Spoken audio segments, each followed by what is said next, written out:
Hello everyone, welcome to iQuanta. स्वागत है आप सभी लोगों का। आशा करता हूँ कि काफ़ी अच्छे होंगे। आज बात करने वाले हैं बच्चों अपने आगे की स्टैटिक जीके में, जो हम लोग इंडियन कॉन्स्टिट्यूशन या इंडियन पॉलिटी पढ़ रहे थे, जिसमें हमने देखा था इंट्रोडक्शन लेवल। ठीक है, किस तरीके से formation of the constituent assembly हुआ इन द ईयर 1946 और पहली मीटिंग ऑर्गेनाइज की गई कब, पहली मीटिंग कब हुई संविधान सभा की या कॉन्स्टिट्यूंट असेंबली की, 9 दिसंबर 1946। ये हमने देखा। यहीं से शुरुआत होती है कॉन्स्टिट्यूशन की फॉर्मेशन की, बनने की। और पहली मीटिंग के दिन काफ़ी बड़ा इंपॉर्टेंट जो काम किया गया, एक तो सब इकट्ठा हुए, उसके बाद परमानेंट प्रेसिडेंट उस दिन नहीं चुनना था। हमें क्या चुनना था? एक टेम्परेरी प्रेसिडेंट जो उस दिन काम कर सके, ठीक है, लीड कर सके। तो हमने टेम्परेरी प्रेसिडेंट चुना। किसको चुना एक बार रिवाइज हो जाए, रिकॉल हो जाए सारी चीजें। किसको चुना? डॉक्टर सच्चिदानंद सिन्हा। किस प्रैक्टिस के आधार पे, कहां की प्रथा को फॉलो किया? French practice. ये भी ध्यान में रखिएगा कि एक आपका इंपॉर्टेंट स्टैटिक का क्वेश्चन बन जाता है। ठीक है, तो 9 तारीख को हमने ये किया। फिर उसके बाद 11 तारीख को जब दूसरी मीटिंग हुई तो वहां पे हमने परमानेंट प्रेसिडेंट चुना। और who was the permanent president constituent assembly के? कौन थे? डॉक्टर राजेंद्र प्रसाद। इनका भी नाम हमें भूलना नहीं, हमेशा पूछा जाएगा। परमानेंट प्रेसिडेंट के साथ हमने चुना फिर एक वाइस प्रेसिडेंट, और वो थे आपके डॉक्टर एस.सी. मुखर्जी। और एक नाम और जो अक्सर आपको नहीं मिलेगा, वीटी कृष्णामाचारी। 2 वाइस प्रेसिडेंट चुने गए और उसी के साथ साथ एक बहुत बड़ा अपॉइंटमेंट और किया गया कॉन्स्टिट्यूशनल एडवाइजर की। ठीक है, तो कॉन्स्टिट्यूशनल एडवाइजर के रूप में किसको चुना गया? Doctor BN. राव को। तो ये 2-3 बड़े अपॉइंटमेंट हुए, आपके चुने गए, इलेक्ट किए गए। कौन? कॉन्स्टिट्यूंट असेंबली के president, vice president, constitutional advisor. 11 तारीख को। 13 तारीख को क्या बहुत बड़ा काम होता है कॉन्स्टिट्यूंट असेंबली में, बहुत बड़े लेवल पे। जैसा कि आपको बताए, पूरा जो कॉन्स्टिट्यूंट असेंबली थी, तालियों की गड़गड़ाहट से गूंज उठा। और उस दिन 13 दिसंबर को पंडित जवाहरलाल नेहरू ने एक रेजोल्यूशन पेश किया, द नेम ऑच ऑब्जेक्टिव रेजोल्यूशन। ठीक है, तो ऑब्जेक्टिव रेजोल्यूशन 13 दिसंबर 1946 को कॉन्स्टिट्यूंट असेंबली में पेश किया गया। किसके द्वारा? आपके पंडित जवाहरलाल नेहरू के द्वारा। ठीक है, और फिर उसको फाइनली एक्सेप्टेंस भी मिली। किस दिन मिली? ये भी हमने देखा था, आपका 22 जनवरी 1947 को। तो ये सब सारी चीजें हमने कर लिया था, ये भी देख लिया था। टोटल नंबर ऑफ मेंबर्स कितने थे, इनको देखा, 389 मेंबर टोटल्स। फिर फाइनली जब आपका देश आज़ाद हो जाता है, पार्टीशन हो जाता है, तो 299 बचते हैं। बाकी यहाँ पे कॉन्सेप्चुअल कि आपकी समझ कितना है, कितना आपने पढ़ा है अच्छे तरीके से, तो यहाँ से एक क्वेश्चन आपसे पूछ लेंगे। यहाँ पे कॉन्सेप्ट आ गए, सब तो आप फैक्ट पढ़ रहे हो, कितने मेंबर थे, कितने बचे। यहाँ पे आपसे पूछ लेंगे कि क्या वो कॉन्स्टिट्यूंट असेंबली जो थी वो इलेक्टेड थी या फिर नॉमिनेटेड थी। तो आप कहोगे नहीं, वो पार्शली इलेक्टेड थी, पार्शली नॉमिनेटेड थी। क्वेश्चन आया हुआ है। ठीक है, फिर उसके बाद हमने देखा फर्स्ट मीटिंग। अच्छा, पहली मीटिंग हो गई ना हाँ, पहली मीटिंग हमने देखा। ठीक है, ये सारे फैक्ट हमने देख लिया था। अब हम देखे उसके बाद फुल फॉर्म सबके नाम के। ठीक है, ध्यान, वैसे बहुत एग्जाम के लिए इंपॉर्टेंट नहीं है, लेकिन कहीं कोई पूछ ले या नाम आ जाए। फिर उसके बाद हमने देखा ऑब्जेक्टिव रेजोल्यूशन 13 दिसंबर को पेश हुआ। 22 जनवरी को इसको एक्सेप्ट कर लिया गया। और यहां पर यही ऑब्जेक्टिव रेजोल्यूशन आगे चल के हमारा क्या बनता है? हमारे कॉन्स्टिट्यूशन का प्रियम्बल बनता है। ठीक है, तो ये बड़े फंक्शंस आपके क्या कर रही है? कॉन्स्टिट्यूंट असेंबली कर रही है, फॉर्मेशन कर रही है, डिस्कशन हो रहा है, हर एक मुद्दों पे बात हो रही, चाहे आपका फंडामेंटल राइट्स हो, डीपीएसपी हो, directive principle of the state policy, fundamental duties हो, ठीक है, आपका यूनियन गवर्नमेंट हो, स्टेट गवर्नमेंट हो, इमरजेंसी प्रोविजन हो, हर एक मुद्दे पे लंबा डिस्कशन चलता था। और फिर फाइनली उसको संविधान में जगह मिलती थी, सबके लिए बातें की गई। देखेंगे आप, जब आप important features of the constitution पढ़ेंगे, देखेंगे दुनिया का सबसे बड़ा और सबसे लेंदियस्ट कॉन्स्टिट्यूशन में से एक है अपना इंडिया का कॉन्स्टिट्यूशन। ठीक है, तो यहां पे बात आती है कि बड़े बड़े फंक्शंस तो कर रही है, छोटे मोटे फंक्शंस भी कॉन्स्टिट्यूशन असेंबली करेगी। बड़े बड़े चलिए ठीक है, सारा बड़े लेवल का काम हो रहा है, लेकिन ये सब जो छोटी चीजें, जैसे कि अपने देश का झंडा क्या होगा, नेशनल फ्लैग क्या होगा, या नेशनल एंथम क्या होगा, या नेशनल सॉन्ग क्या होगा, ये सब भी तो डिसाइड कौन करेगा? कॉन्स्टिट्यूंट असेंबली ही करेगा, कि बाहर के लोगों से तो पूछ के किया नहीं जाएगा। ठीक है, तो ये भी अडॉप्ट किया गया बाय द कॉन्स्टिट्यूंट असेंबली। तो सबसे पहले बात आती है नेशनल फ्लैग की, राष्ट्रीय झंडा की। ठीक है, तो नेशनल फ्लैग कॉन्स्टिट्यूंट असेंबली ने कब एक्सेप्ट किया, ये भी बड़ा इंपॉर्टेंट क्वेश्चन यहाँ पे आ जाता है, तो ध्यान में रखिएगा 22 ऑफ जुलाई 1947। ठीक है, तो ये डेट आपको याद रखना है। रेशियो इसका याद रखना आपको, ठीक है, रेशियो क्या है, 3:2 का रेशियो है, लेंथ इज टू ब्रेथ का। ठीक, फिर उसके साथ साथ आपको क्या ध्यान रखना होगा, यहां पर who was the designer, designer कौन थे आपके तिरंगे की, तो उनका भी नाम आपको ध्यान रखना, हुआ द डिजाइनर पेंगली बंकैया। ठीक है, ये नाम भी आपसे पूछा जाता है, पेंगली बंकैया। तो ये तो मेनली मोटा मोटी आपके नेशनल फ्लैग से, इसका बाकी हिस्ट्री वगैरह भी वो सब बड़े एग्जाम्स पूछे, कब पहला झंडा, कब क्या कैसा क्या हुआ, उतना आपको जानने की जरूरत नहीं है।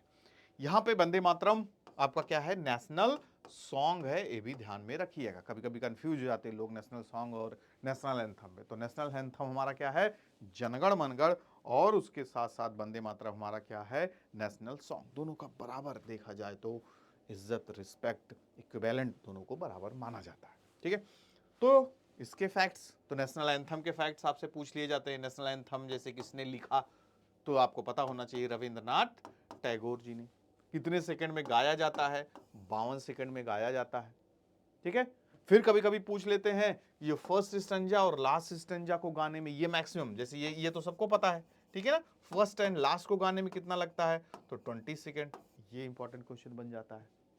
ठीक है, सबसे पहली बार कब गाया गया जनगण मनगढ़, 1911-12 जो दिल्ली दरबार वगैरह लगा था। ठीक है, तो ये सब बेसिक फैक्ट्स हैं। फिर वंदे मातरम सबसे पहले किसने गाया, ये भी एक क्वेश्चन बनता है। सबसे पहले किसने गाया था, रविंद्रनाथ टैगोर जी ने ही गाया था। किसने लिखा, ये भी आपको पता चलना चाहिए, बंकिम चंद्र चट्टोपाध्याय। ठीक है, इसको कहां से लिया गया है, ठीक है, मतलब किसी की रचना है, जो कंपोजिशन थी, ये थी आपके बंकिम चंद्र चट्टोपाध्याय की, इन्हीं की ही नॉवेल थी द नेम वाज आनंद मठ। ठीक है, आनंद मठ नॉवेल थे उनका। ठीक है, तो उसी नॉवेल से ही इसको लिया गया है। ठीक है, तो ये सब बेसिक फैक्ट्स हो गए about national song of India. फिर उसके बाद नेशनल सिंबल वगैरह, अशोक एम्बलम आपसे पूछ लेंगे। ठीक है, कहां से लिया गया, तो कैपिटल ऑफ सारनाथ, ठीक है, जो अशोक ने बनवाया था। तो ये सब आपको पता होना चाहिए। ठीक है, बेसिक्स आपके जनरल नॉलेज। तो इसको भी कॉन्स्टिट्यूंट असेंबली ने एक्सेप्ट किया और इसको फाइनली जगह दी, सर्टिफाइड किया। फिर आपको पता होना चाहिए कि जैसे कि बात किए थे कि important committees of the constituent assembly, अब ऐसा नहीं है कि किसी एक इंसान को काम दे दिया गया कि सब कुछ करता धरता आर्किटेक्ट ऑफ द कॉन्स्टिट्यूशन आपके किसको कहा जाता है, डॉक्टर भीमराव अंबेडकर को। Father of the Indian constitution, father हैं तो वही सारा काम करेंगे। ठीक है, नो डाउट घर के जो फादर होते हैं, पिताजी होते हैं, दादाजी होते हैं, वो हेड होते हैं। ठीक है, लेकिन उसके साथ साथ घर के सारे काम को देखते हो कि सबका बटा है भैया, ये बाहर काम धंधे का, घर का काम आप देखना, या बाजार आप जाना, सबका देखो बटा रहता। तो उसी तरीके से यहाँ पर भी कॉन्स्टिट्यूशन का भी काम बटा था कि कौन आपका देखेगा ड्राफ्ट कौन तैयार करेगा, फिर कौन फ्लैग से रिलेटेड अगर सारा काम कौन सा चुनना है उसको होगा, फिर आपका देखोगे अलग अलग चीज़ें, फंडामेंटल राइट्स था, डीपीएसपी था, इसके लिए अलग अलग, सबके लिए अलग अलग कमिटीज़ बनी थी। ठीक है, कौन संचालन करेगा, कौन स्टीयरिंग कमेटी का हेड होगा, कौन कॉन्स्टिट्यूशनल प्रो आपका यूनियन लेवल पे जो कॉन्स्टिट्यूशन होगा, यूनियन लेवल के जो आपकी सारे काम होंगे वो कौन देखेगा, एक कमेटी बना दी गई, स्टेट लेवल की एक कमेटी बना, तो मतलब सबका काम वहाँ पे बटा था। तो उसी तरीके से 10-12 मेजर कमेटीज थी और 20-25 माइनर कमेटीज थी। ठीक है, तो मेजर कमेटीज के बारे में देखेंगे, कौन उनका क्या था, आपका चेयरमैन, ये क्वेश्चन यहाँ पे बन जाता है। तो उसी के साथ साथ यहाँ एक फैक्ट और देखोगे, क्या उस कॉन्स्टिट्यूंट असेंबली में फीमेल्स भी थी, महिलाएं भी थी, तो आप सोचोगे नहीं, सब मेल का ही नाम ध्यान में आता, शायद ना रही हो, लेकिन थी। Total number of women members थी 15, आफ्टर पार्टीशन देखिए रिड्यूस होके क्या हो गई, 9 तक होते, मतलब 6 उधर चली गई। तो फिर फाइनली ना यहाँ पे आप नाम देख रहे होंगे, सरोजिनी नायडू वगैरह, ये सब आपकी मेंबर हुआ करती थी।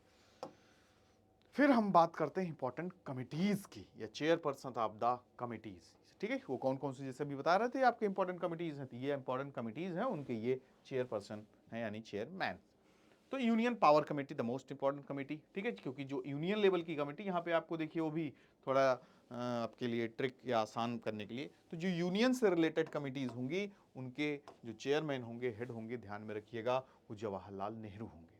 ठीक है, तो यूनियन पावर कमेटी के head Jawaharlal Nehru, union constitutional एक कमेटी बनी थी, उनके हेड जवाहरलाल नेहरू। और वही प्रोविंशियल स्टेट लेवल की कॉन्स्टिट्यूशन कमेटी बनी थी तो उसके हेड कौन बनाए गए? सरदार वल्लभ भाई पटेल को बनाया गया। ठीक है, drafting committee one of the most important, these are committees तो है ही है इंपॉर्टेंट।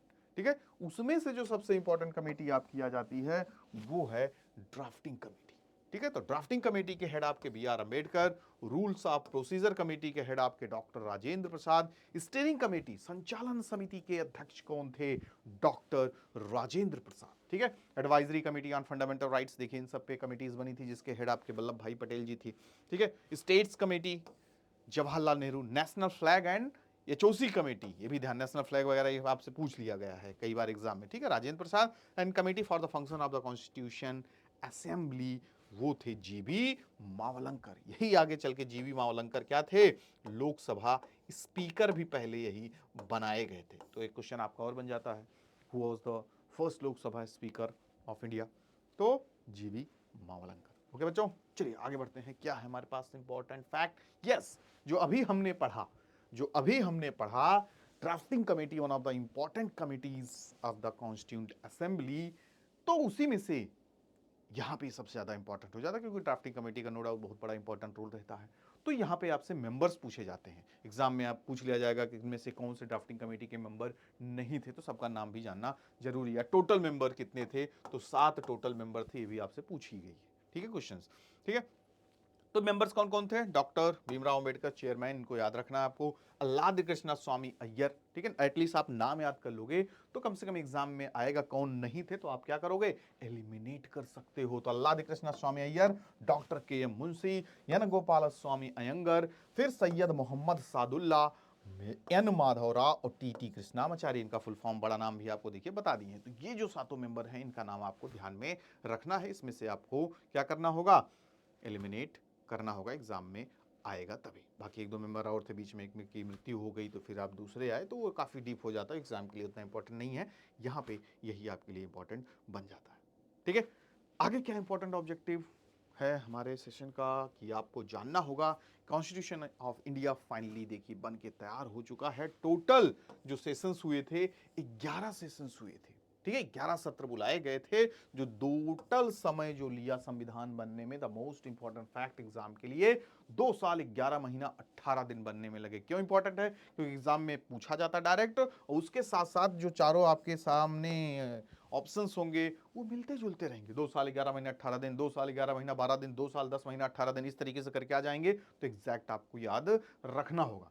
ठीक है, फिर उसके बाद यहाँ ये भी इंपॉर्टेंट है, कभी कभी पूछ लिया गया है, टोटल कॉन्स्टिट्यूशन को बनाने में कितना खर्चा आया। ठीक है, तो 64 लाख खर्चे आए थे। आज के इन्फ्लेशन से जोड़ लेंगे तो 6400 करोड़ हो सकता है, या करप्शन का इतना दौर बढ़ गया है 64,000 करोड़ बन सकता है बिल जाके। ठीक है, तो उस समय उतना लोगों के अंदर फालतू की चीज़ें नहीं हुआ करती थी। और finally the most important topic आपके सामने आ चुका है। कॉन्स्टिट्यूशन वाज अडॉप्टेड ऑन, किस दिन संविधान सभा के द्वारा, कॉन्स्टिट्यूएंट असेंबली के द्वारा संविधान को किस दिन एक्सेप्ट किया गया। और एक क्वेश्चन बन जाता है फिर फाइनली संविधान को लागू कब किया गया।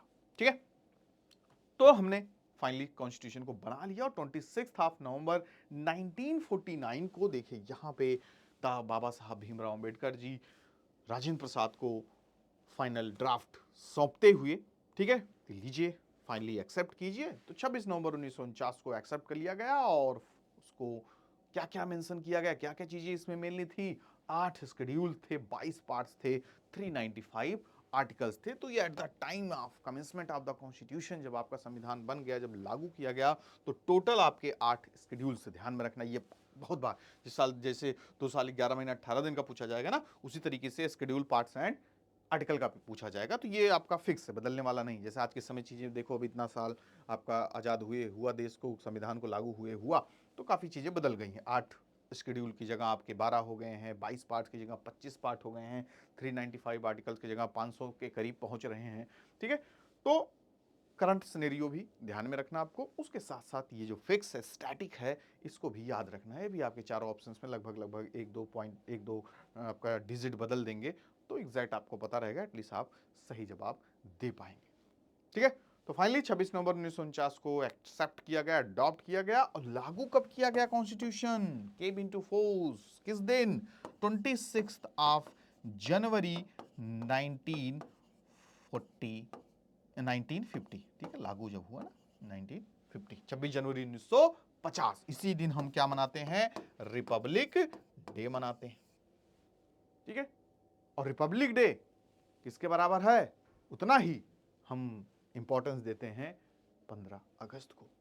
तो यहां पे एक क्वेश्चन आपके दिमाग में आ गया होगा, आ जाना चाहिए, क्या आना चाहिए कि अगर कॉन्स्टिट्यूशन आपका 26 नवंबर 1949 को एक्सेप्ट कर लिया गया, कॉन्स्टिट्यूंट असेंबली के द्वारा बना दिया गया, तो लागू 26 जनवरी 1950 को क्यों हुआ।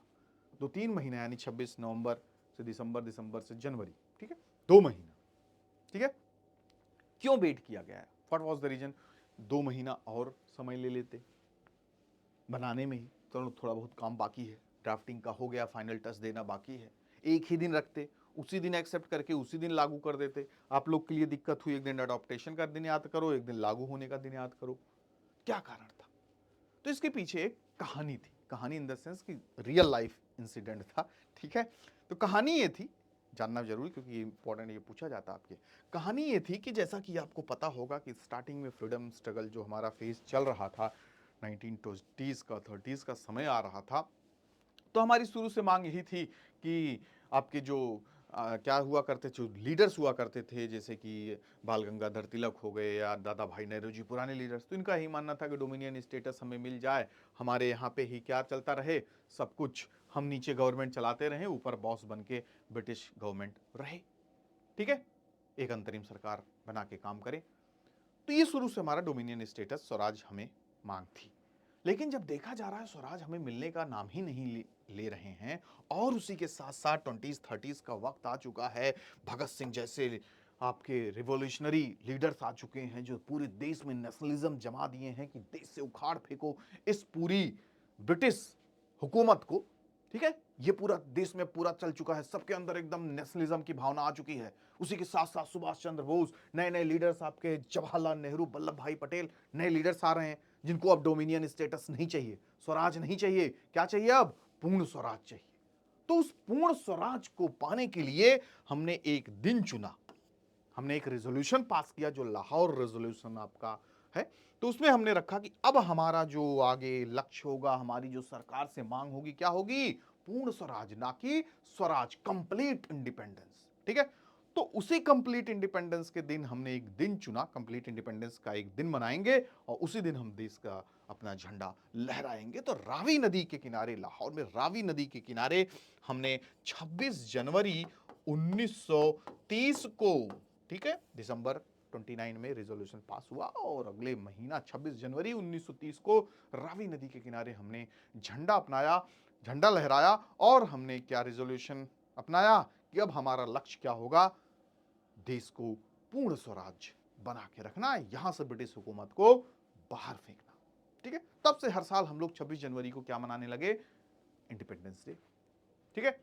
वो हर साल आता रहा, 31 में मनाए, 32 में मनाए, मनाते मनाते 45 46 मनाते रहे, लेकिन ऊपर वाली को कुछ और ही मंजूर था। हमें आजादी मिली किस दिन, 15 ऑफ अगस्त 1947 को, ठीक है।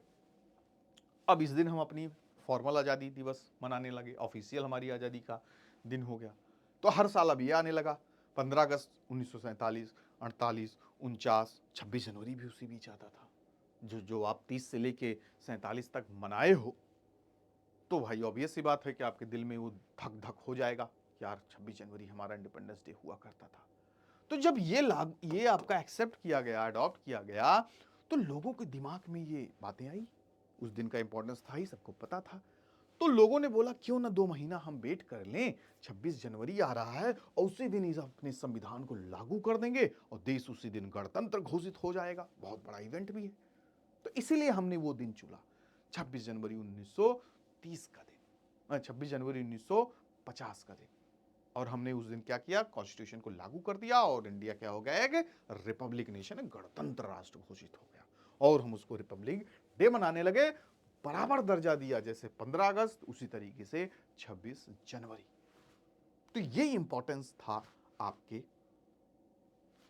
26 जनवरी 1950 को लागू करने के लिए दिन क्यों चुना गया। ठीक है, तो काफ़ी कुछ हमने सीखा। अब आगे की जो वीडियोस होंगी उसमें आप देखोगे कि एक पार्ट जो आप यहाँ पे देख रहे हो ना, टोटल शेड्यूल्स के बारे में एक उसका सेशन हो जाएगा। 22 पार्ट्स कितने हैं, क्योंकि इससे भी क्वेश्चन आते हैं। Important articles of the constitution, sources of the constitution, important features of the constitution, union government, state government, judiciary. ठीक है, तो सारे टॉपिक को जल्दी जल्दी हम लोग कवर करेंगे और उसको पढ़ के ख़त्म करेंगे। ठीक है, तो मिलते हैं नेक्स्ट सेशन में नए टॉपिक के साथ। तब तक अपना ख्याल रखिए। Bye bye, take care to all of you, good luck.